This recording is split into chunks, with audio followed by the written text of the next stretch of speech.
రాహుల్ గాంధీ నాయకత్వంలో కులగణన జరిగిందని, కులగణన చేయగలిగిన దమ్ము ధైర్యం రేవంత్ సర్కార్కే ఉందన్నారు మంత్రి తుమ్మల నాగేశ్వరరావు. ఖమ్మం నియోజకవర్గంలో రఘునాథపాలెం మండలంలో నిర్వహించిన కాంగ్రెస్ ముఖ్య కార్యకర్తల సమావేశానికి మంత్రి తుమ్మల ముఖ్య అతిథిగా హాజరయ్యారు. పార్టీలో కష్టపడ్డ ప్రతి కార్యకర్తకు పదవులు వస్తాయన్నారు. కష్టపడ్డ వారికి పదవులు వచ్చినప్పుడే తన స్థానానికి విలువ ఉంటుందన్నారు మంత్రి తుమ్మల నాగేశ్వరరావు. కార్యకర్త తప్పకుండా కాల్ రేసుకొని నేను ఈ పార్టీలో నాకు ఈ కార్యక్రమం ఉంది, నాకు ఈ బాధ్యత ఉంది అని చెప్పుకోవటానికి కాంగ్రెస్ పార్టీకి తప్ప ఏ పార్టీలో కూడా ఇంత అవకాశాలు రావు. కాబట్టి దయచేసి ఎవ్వళ్ళం కూడా తొందరపడాల్సిన పని లేదు, తొట్టుపాటు పడాల్సిన పని లేదు, కంగారు పడాల్సిన పని లేదు. పార్టీ అధికారంలోకి ఉంటే అందరికీ పదవులు ఉన్నట్టే. దీని ద్వారానే రేపు మీ అందరికీ పదవులు వచ్చే అవకాశం ఉంది.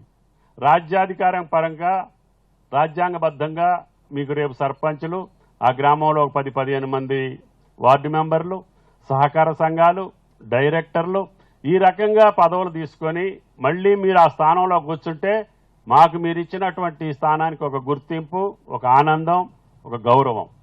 నేను ఎమ్మెల్యే కావటమో, నేను మంత్రి కావటమో, కొద్దిమంది అధికారం చెలాయించటమో కాదు. ఈ పార్టీలో కష్టపడ్డటువంటి ప్రతి నాయకుడికి, కార్యకర్తకి ఆ వార్డులో, ఆ గ్రామంలో, ఆ మండలంలో, ఆ జిల్లాలో గుర్తింపు వస్తే అది పార్టీకి బలం.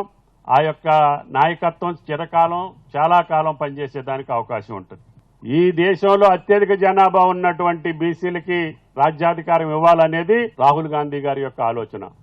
అందుకనే భారతదేశంలో తెలంగాణ రాష్ట్రం రేవంత్ రెడ్డి గారి నాయకత్వాన కులగణన చేయగలిగినటువంటి దమ్ము, ధైర్యం ఈ యొక్క తెలంగాణ ప్రభుత్వానికి, రేవంత్ రెడ్డి గారికి దక్కింది.